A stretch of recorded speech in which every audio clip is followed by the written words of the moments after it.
Hey, welcome back to 65 Drums. My name's Justin. Today I'm doing my long-term review of the Zildjian ALCHEM-E Gold EX. I did a previous video on this, but it was more of an explainer after briefly playing it at a press event. Now I've had significant amount of time on this kit, along with being able to track down and play a total of 6 drum sets in the Zildjian ALCHEM-E line. And so I'm going to give you my overall thoughts on the strengths and weaknesses of this kit, along with how it stacks up against the competition around this price. But first, today's video is brought to you by Edrum Center. If you're shopping for electronic drums, no matter what the brand, go check out Edrum Center first. They really know their stuff, they're a great drum store based in Tennessee, and there's a discount link to them in the description below. Again, that's Edrum Center, use the discount link below.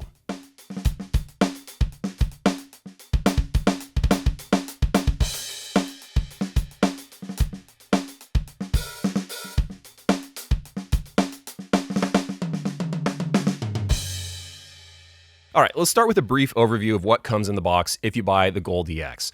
There's currently 3 drum sets. I'll put the specs of all of them on screen, but this particular drum set comes with a 2-piece 14-inch set of hi-hats, though the bottom hi-hat is slightly smaller.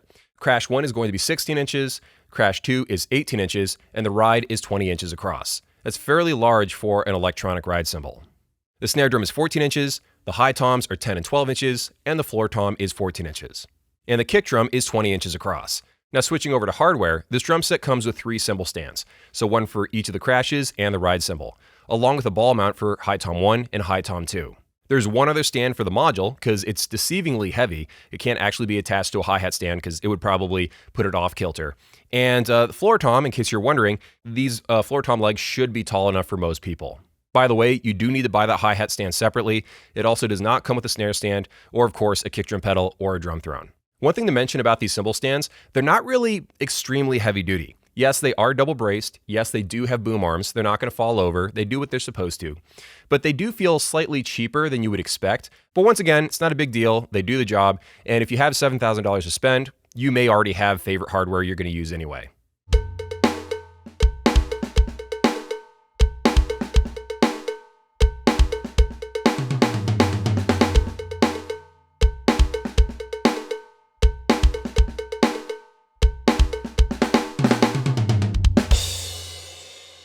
Now moving over to accessories, you get 2 electronic drumsticks in the box. They're basically regular drumsticks like Vic Firth, 5A kind of drumsticks, but with a slightly different tip on the end. They're pretty nice, I like them, although the ink does wear off of them over time. You get a nice chunky drum key with the Zildjian logo, looks pretty nice, I like that. You also get a thumb drive with the Zildjian logo on it. This is really necessary because you need to update your module the moment that you get the drum set, and also they will eventually have future sounds you can import into the module with this. There's also a kick drum pillow that's already pre-applied with Velcro on the inside of your kick drum. And you also get a quick start guide that looks humongous, but it's actually just a very small quick start guide that's reprinted in a lot of different languages. So moving ahead to setup experience, this is not that difficult to physically put together. It's probably what you're expecting, except for the cables. So there's 2 different kinds of cables. The drums take a stereo 1/4-inch cable, and the cymbals have an Ethernet style cable. These are very long, so you're going to have to carefully wrap up the cables with the included Velcro ties to do a clean cable management, otherwise you will have a rat's nest. But the good news is, that means you can put this module anywhere you want, even halfway across the room. It also seems to be decent quality. It is a very tough cable. You may or may not have to tune up the mesh heads a little bit. You also may want to spin around the mesh because for some reason out of the factory, at least the toms are on semi-backwards. So you might want to position the logos the correct way. I also am having a little bit of an issue with this logo on high tom 1 where the logo is slowly wearing away. So moving over to setup on the module side of things, everything has a 1 cable connection, even like the hi-hat, it's just a 1 cable connection. And you're going to have to go through a setup process inside the module. So when you initially turn it on, it's going to ask you which version of the ALCHEM-E you bought, and then it will ask you, surprisingly, if you're a light hitter, a medium level hitter, or a heavy hitter. Now the trigger setup is a lot more in depth. You're going to have to do the basic stuff like set your hi-hat open and closed, and maybe adjust the sensitivity of the drums, although that's probably not even necessary for a lot of people. But the one thing you may have to spend a ton of time on are the cymbals, because for various reasons we'll get into a lot more in depth later, these cymbals are very picky. You're going to be in that trigger menu a lot.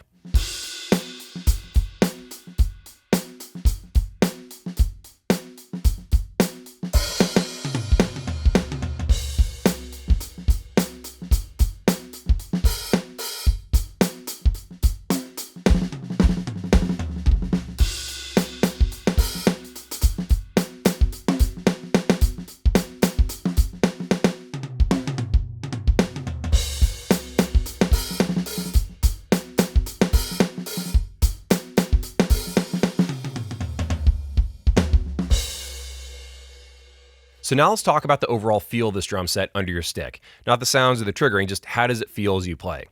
So the mesh heads are a 2-ply that are on the sort of lightweight and springy side of things. Some people prefer heavy heads, some people prefer like more lightweight, bouncy heads.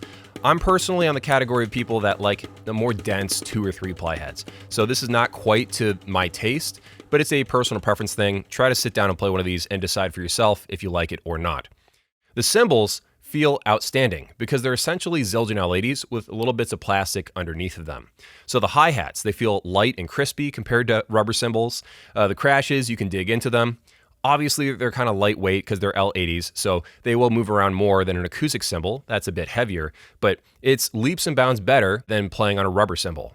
It's also possible that you may notice the cymbals can cause less hand fatigue than rubber cymbals, because I don't know if you've ever had this problem where you play really hard for like a long amount of time on a big electronic drum set and like your hands start to hurt afterwards. The chances of that happening on this drum set are a lot lower because you can actually dig into these cymbals. They bow, they flex, they move under your drumstick, and that's just way different than playing on the average rubber cymbal.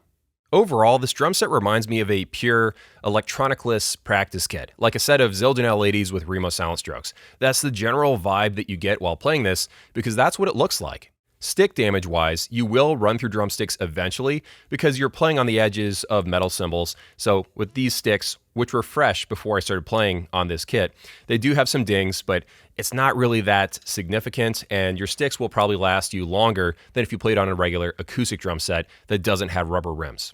Now, when it comes to how the drum set looks, it's kind of a set of pluses and minuses for me. I like the way the shells look a lot. It's like a dull, slightly sparkly green, although officially the name is Foundry Black Gold Shimmer Gloss Lacquer. So I guess it's technically a black shell pack, but with the way the light reflects off of the flakes, it really does look green to me. When it comes to the cymbals though, I feel like they could have pushed the look to an extreme of some kind to make them look a little bit more expensive, because they kind of have this light, sort of matte yellow kind of look to them, like Zildjian L80s. And I've noticed that if you look at one of these in a store, you can start to see oil fingerprints sort of show up on them, and they age as you play them. I feel like if they had gone with a shiny look to them, kind of like Generation 2 of the Zildjian Gen 16 cymbals, that would have made these cymbals look a little bit more eye-catching, especially under lights. It also would have just made them look a little bit more expensive. Now, when it comes to the overall sound of the drum set, just acoustically, without the built-in module stuff, this is slightly louder than maybe a regular electronic drum set of the same sizing, but something that more stands out to you is that it just sounds different than a regular electronic drum set.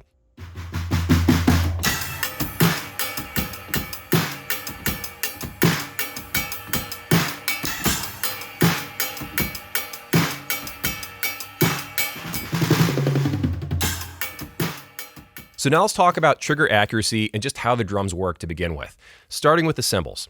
So the cymbals are shockingly simple. There is no muffling system. There's no rubber band that goes around the edge like some companies do, or a rubber piece with a metal band that goes underneath the cymbal where you can't see it like some other companies do. And they don't have a plastic plate underneath of it. They are completely undampened aside from the piezos. And there are only two of them. There's a piezo for the bell, and there's a piezo to the right of the Zildjian logo. The hi-hat is a little bit more complicated because it has a further sensor for open and closed. I think it's a coil of some kind. It looks really big and heavy and stuff, but it's actually really lightweight, it's smartly done, and there's nothing happening on the bottom cymbal. So they're nimble hi-hats. They are also very easy to mute because you can just grab the cymbal anywhere, even rest like a single finger on it, and it will mute it. So that's really cool. But on these cymbals, you'll notice that there is no edge sensor of any kind. There is no switch, there's no FSR pad, there's nothing there. So the way they work and the way they predict if you're hitting the edge or not is they take the data from the bell and the bow sensor. Then there's a trigger algorithm on the inside of the module, and it predicts if you hit the edge based on that data in like a millisecond or two. It's really, really quick. But the fact of the matter is, it doesn't truly know if I'm hitting the edge or not. It's guessing. And it can have a better and better guess as further software updates come along, but at the end of the day, it truly does not know.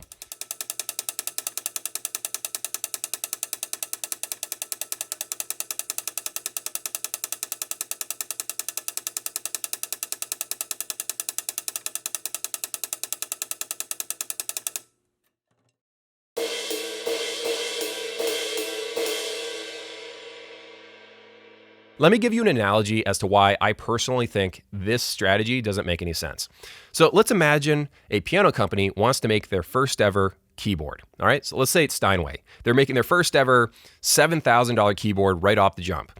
And when you learn about how the keyboard works, you learn that 1 out of every 3 keys does not have a sensor.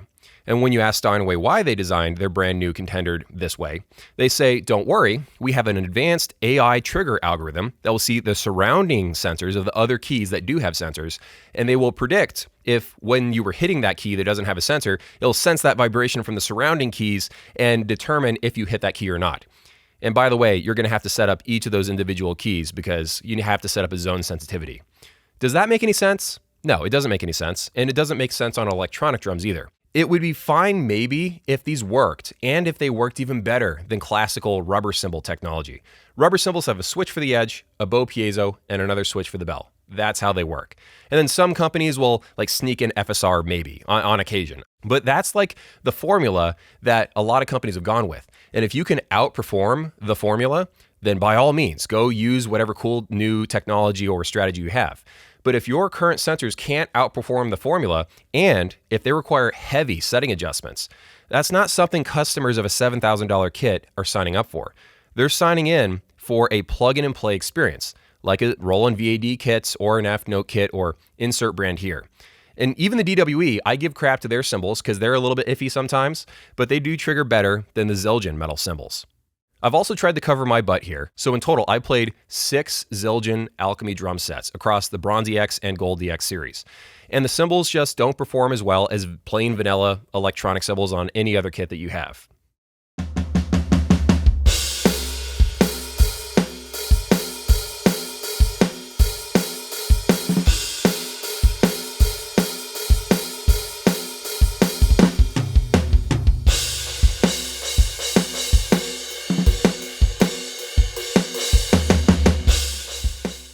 You can even temporarily fool yourself because, there's cymbal bleed coming from these cymbals. Acoustically, when I hit this really hard, I can hear an edge sound going through my headphones. But as long as you open up the trigger menu and you actually look what's happening, if you just tap away at the bow of the hi-hat, you'll see it dance around like crazy. And even if you mess a lot with the settings, I've never found the Goldilocks zone where I will get equal triggering from the bow and the edge. And even the bell sensing is not perfect either. It's not bulletproof either. I've also had this cymbal auto-choke itself, so I've had to dumb down the sensitivity of the choke function by a lot.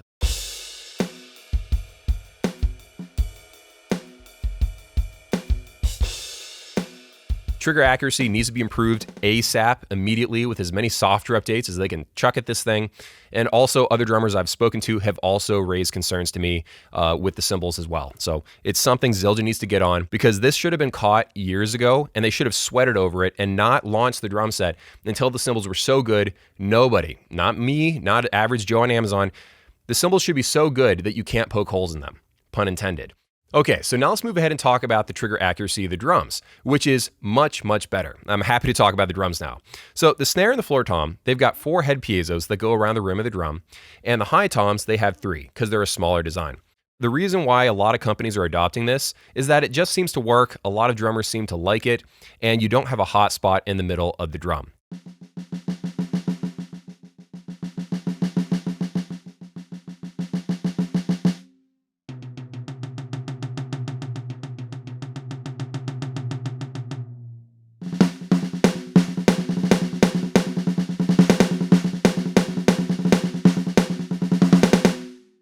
There is a dedicated cross stick button, and when that's enabled, when you play really softly just on the rim, don't put your hand on the drum, but just on the rim with your stick, softly, it'll make a cross stick sound. But as you play louder, it will actually trigger a rim shot instead. In fact, when you just play really hard on the drum head in general, you don't even have to hit the rim. If you just play hard enough on the drum head, it will trigger a rim shot sound. Now moving over to the kick drum, they have an interesting design where they're using 2 head piezos at 12 o'clock on the drum. I think they do this so that if you use double bass drum pedals, each of the beaters will have its own dedicated piezo. You're never going to have a problem where one beater is too close to the piezo and one's a little bit too far away so that, the triggering is uneven. This should get rid of that problem. Now, when it comes to criticisms, if you bury the beater on this Zildjian kick drum, you will get double triggering. Usually on most drum modules, all you got to do is go into the kick drum trigger settings and increase the re-trigger cancel setting, and that will cancel that out, or increase the mask time. But I don't believe either of those settings are in there in this module for some reason, so they need to add that in on an update. The trigger assembly physically inside of the kick drum is perfectly fine. It's just a setting adjustment that they need to add to the module to bring it to its full capability. Quick update, I did find that using the threshold setting for the kick drum seemed to help me remove the double triggering, so if that's a problem for you, I would use that setting. Still though, I would love to have mask time and re-trigger cancel, because while I love simplicity in menus, I kind of like having tools more. And then on the snare drum, most electronic snare drums of this price class, they try a little bit harder on the cross stick side of things. They don't rely on an on-off button, They usually have a dedicated side rim in the case of ATV and F note, or they'll have an FSR sensor that can sense when you put pressure with the palm of your hand, and then it will switch to cross stick automatically. Or in the case of Roland, they'll have a static electricity sensor, so it can physically tell when your hand is there and then switch automatically to cross stick. I feel like Zildjian just could have put in that slight bit of effort to just try another thing to make cross stick a little bit easier, instead of having to play at a certain velocity when a button's on. Not a massive thing, it's not a game-changing thing, it'll only affect people that play cross stick a lot. Overall, I am a lot happier with the triggering of the drums than the cymbals.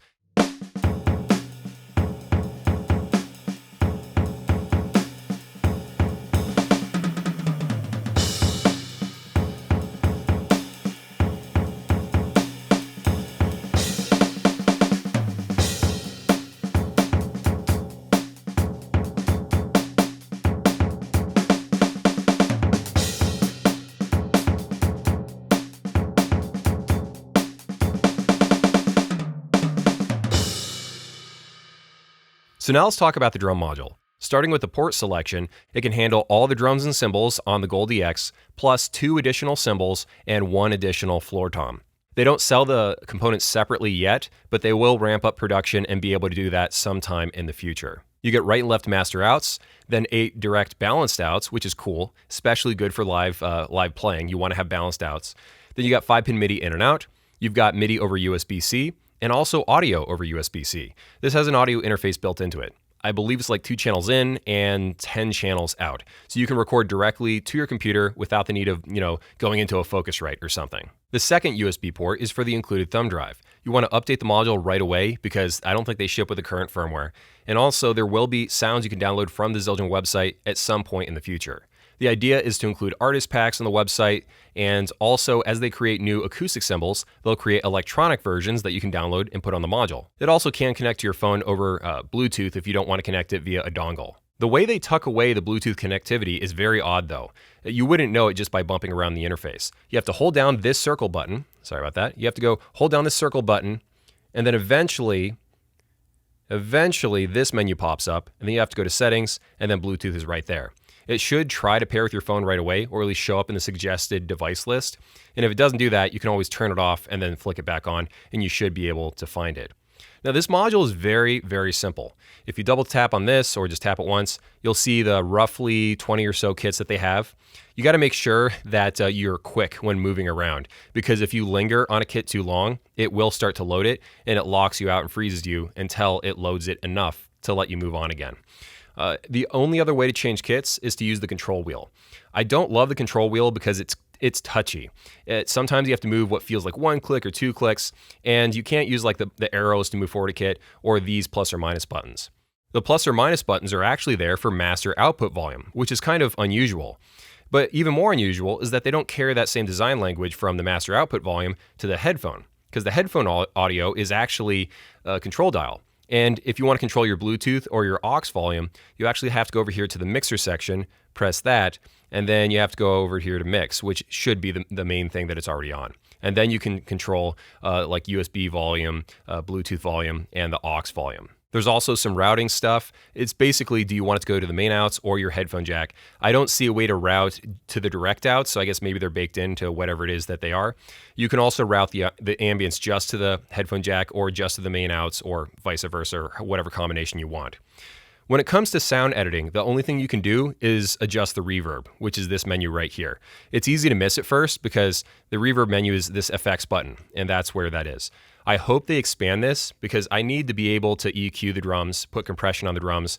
I would love to be able to tune the snare up or down or input one-shot samples. There's a lot of stuff that I really hope come in later software updates. One thing that you'll notice about this module pretty quick is that there's no auto follow button. So if you want to select something to edit, you have to click this right here. And if it's a cymbal, you have to toggle between this switch and then you select whatever it is that you want to hit. I would love to have an auto follow button because that makes editing a little bit quicker in my opinion. I also kind of wish that it had autosave as a function because you can make trigger settings, but they kind of expect you to keep pressing this save button over and over and over again. And personally, I feel like most people, myself included, will forget to press the save button. And when this module requires you to be in the settings so much, I think it would be beneficial for them just to save your work as you go. Now, going back to the main kit menu, if you want to create a new kit, you press these little lines and you press copy kit and you use this tiny little keyboard to select your next kit. Now, the screen is fairly small. It's about 5 inches across, which is roughly in the ballpark of the size of a cell phone. It's actually smaller than my iPhone, and this isn't even the big iPhone. To be honest, modules, because we're using them at arm's length, the buttons need to be oversized and the screen needs to be a little bit larger. Now, once you create your own kit, you can go over here into the instrument menu and start building whatever kit that you want. So there's a list of kick drums. It's roughly 10 or 11 kick drums, 10 or 11 snare drums. I haven't counted everything, but I believe it's roughly in the neighborhood of around 100 instruments, give or take. Over here in instrument info, they'll actually describe the drum or the cymbal that you're looking at. So if I go over here to cymbal, it'll tell me that this is a Zildjian A custom ride cymbal, and it tells you what the sound is trying to go for. They also give you this info card with kits, so you can see why they created this kit and why they created that kit. I also like the fact that they'll tell you the manufacturer of the acoustic drums, which, sometimes companies shy away from doing that. So you can see that this is a Pearl 14x5 snare drum. That's a reference snare. And this tom right here is a Ludwig. They even tell you the wood type right here. So that's poplar, that's brass, and this one right here is maple. You also have some volume stuff here, some panning options right here. And I'm running out of stuff to talk about. To be honest, this module is fairly limited. The module feels like it still needs a lot of software updates to really bring it to its full potential. Like for example, this right here is just an image. I can't tap on it and hear any of the sounds. It doesn't change the way it looks like from kit to kit. They also need to optimize the interface to make sure it's not as laggy as it is currently. A lot of little aspects of this module that feel like there's a lot of work to do to bring out fully what it's capable of. Now, when it comes to sound quality, that's a subjective thing. You'll either like the sounds or not. I would say these sounds remind me a lot of the kind of sound style that ATV has, and to some extent, the way F-Note modules sound. So if you like the way those modules sound, or if you like the playing examples you're hearing, then you'll like this. Just be aware, the module doesn't really cater towards editing, so you'll kind of have to just accept the sounds as they are. Or use drum software, because it has MIDI. If you're worried about machine gunning, this does seem to have that. I noticed it on the snare drum. If you play really loud and really fast, you'll kind of hear the same number of sounds over and over again. And of course, no sound set is unlimited, but I feel like it would have benefited from a few more round robins at those higher velocity ranges. So the module has a lot of potential, but it still feels like early days for it. So now let's talk about pricing and competition. Right now, this particular drum set costs $7,000. The baseline gold drum set is $6,000, and then there's the Bronze EX, which is all the way down to $4,500, and that is the one I would buy if I was going to buy a Zildjian drum set. So the question is this drum set at a good price range? To be honest, I feel like they jumped the gun. I feel like what Zildjian did was they looked around, they saw the price of the DWE, and they saw the price of the Roland VD706, and they were like, yeah, we can sell this for $7,000. Meanwhile, they should have been comparing themselves more against the VD507, against the custom builder crowd like the Jubekis and the Pintex of the world. And there's some F-Note drum sets that they should have been comparing at lower prices as well. But of course, Zildjian has every right to price their drums at whatever price range they find to be suitable with their manufacturing costs. So I'm just talking more on perspective of long-term sales. Okay, so now let's go big picture. I've given you a ton of little details about the kit, but now let's talk about my overall impression of this kit. What's the main thing that comes to mind? One of the main things that comes to mind after playing this kit, a lot of these kits, and also talking to other drummers who have also had experience with these kits, is that the drum set feels like they ran out of time and they were a bit rushed. As a complete package, the drum set has so much potential, but they didn't spend another year or two of development that would have been necessary to really bring it together and pack a punch. This drum set could be something that changes everything if they spent more time on it. In their marketing, they say that this drum set is 400 years in the making. That's their catchy tagline, 400 years in the making. If it's that long in the making, why not just wait 402 years? Like, why not, you know? So on the one hand, I can feel that this drum set was rushed, but on the other hand, this is Zildjian's first ever drum set. This is a Generation 1 product, and if you buy a Generation 1 product from whatever the company is, you are signing up for Generation 1 type experiences. Just like if you bought the DWE, yeah, it's impressive in some ways, but it also feels weird in other ways. And I feel like DW also should have done a revision of their cymbals as well. I personally would wait for future software updates to really dial in the cymbals. I would wait until the cymbals are plug and play, bulletproof triggering before you buy the kit. And also, you'll get more sounds. They're going to release more sounds on the website, and they probably will improve the module interface as time goes on. That's my overall thoughts on the kit right now. I'm hoping and waiting to see what they can pull out of the module with future software updates. And maybe they just need to do a revision of the cymbal trigger mechanism. That could also be in the future, at least with a Generation 2. Who knows? That's the video. Thank you so much for watching all the way to the end. I really appreciate it. Have an awesome day, and I'll see you in the next video.